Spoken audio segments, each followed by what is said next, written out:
नमस्कार दोस्तों, आपका स्वागत है आपके अपने चैनल टीम लक्ष्य में। हम लोग आज इसलिए आए हुए हैं क्योंकि हम लोगों ने देखा कई वीडियोज वायरल हो रहे हैं जिसमें बताया जा रहा है कि 17 नवंबर को हमारा एग्जाम नहीं होगा। लेकिन ये आप भूल जाइए कि 17 नवंबर को हमारा एग्जाम नहीं होगा।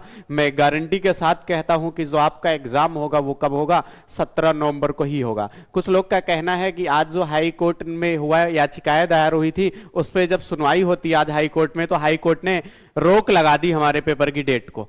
उन्होंने रेलवे से कहा कि रेलवे में दो बातें कही गई थी। पहली बात है, रेलवे ने जो है सीआईटी से आग्रह किया, निवेदन किया कि आप 1 महीने में सारा काम मेरा खत्म करके दीजिए। तो क्या करता है, उन्होंने थोड़ा सा टाइम ज्यादा ले लिया। उन्होंने डेट दे दिया कब की, 30 अक्टूबर की सुनवाई गई।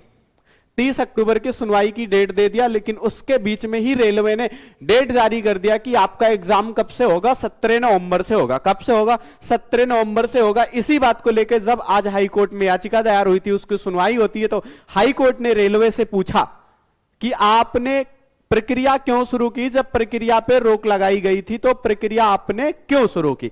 तो हाई कोर्ट ने जब पूछा तो रेलवे के सरकारी वकील जो होते, उन्होंने रेलवे का जो वकील होते हैं उन्होंने क्या जवाब दिया। उन्होंने कहा, महोदय मैंने किसी भी प्रकार के नियमों का उल्लंघन नहीं किया है। डेट जारी करना किसी भी प्रकार का काम नहीं होता है। जो रेलवे का पेपर है वो मैंने आपके 30 तारीख के बाद आपका जो फैसला आएगा वो 30 अक्टूबर को आएगा, और जो मैंने कहा है, मैंने डेट दिया, जो प्रक्रिया की है वो 17 नवंबर की है, जो 30 अक्टूबर के बाद का समय है। इसलिए बच्चे, आप किसी भी भ्रामक वीडियो से आप टेंशन ना ले कि हमारा पेपर 17 नवंबर को नहीं होगा। जो 17 नवंबर की डेट दी गई है, इस 17 नवंबर को ही हमारा पेपर होगा। मैं इस बात की गारंटी कर देता हूं।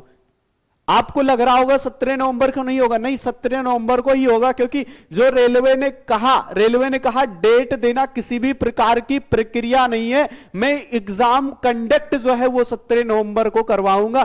30 अक्टूबर को आपका फैसला आ जाएगा। मुझे ऐसा लगता है फैसले में आईटीआई और जितने हैं, ध्यान दो, आईटीआई वाले जो बच्चे हैं और हाई स्कूल वाले जो बच्चे हैं, ये दोनों, हाई स्कूल यानी 10th वाले जो बच्चे हैं, ये दोनों बैठने को पाएंगे। इस बात की मैं गारंटी कर सकता हूं। मुझे ऐसा लगता है कि ये दोनों के दोनों ही कैपेबल हैं पेपर देने के लिए, अब की बार के लिए। इस बात की मैं गारंटी करता हूं। और जो फैसला आएगा वो 30 अक्टूबर को आएगा, और हमारी पेपर की डेट जो है वो 17 नवंबर की है। इसलिए हमारा रेलवे जो कर्मचारी होते, सॉरी, रेलवे का जो वकील होते, उसने कहा कि डेट जारी करना किसी प्रकार की प्रक्रिया नहीं है। मैंने आपके 30 अक्टूबर के बाद की डेट दी है। आपका फैसला महोदय 30 अक्टूबर को आ जाएगा। मैं उसके बाद 17 नवंबर से एग्जाम कंडक्ट कराऊंगा। इस बात की उसने जानकारी दी है। तो किसी भी भ्रामक खबरों से आप बचें और अपनी तैयारी को मजबूती के साथ लगे रहें। हम लोग आपसे मिलते हैं डेली की तरह हैं, रोज 6:30 बजे शाम को लाइव क्लास में। रेलवे ग्रुप डी के लिए रीजनिंग की क्लासेस चलाई जा रही। आप हमारे साथ जुड़े और अपनी पढ़ाई को बेहतर करें। तब तक के लिए जय हिंद। ऐसी किसी भी प्रकार की सूचना आएगी तो मैं आप तक पहुंचाने का काम करूंगा। नमस्कार, जय हिंद।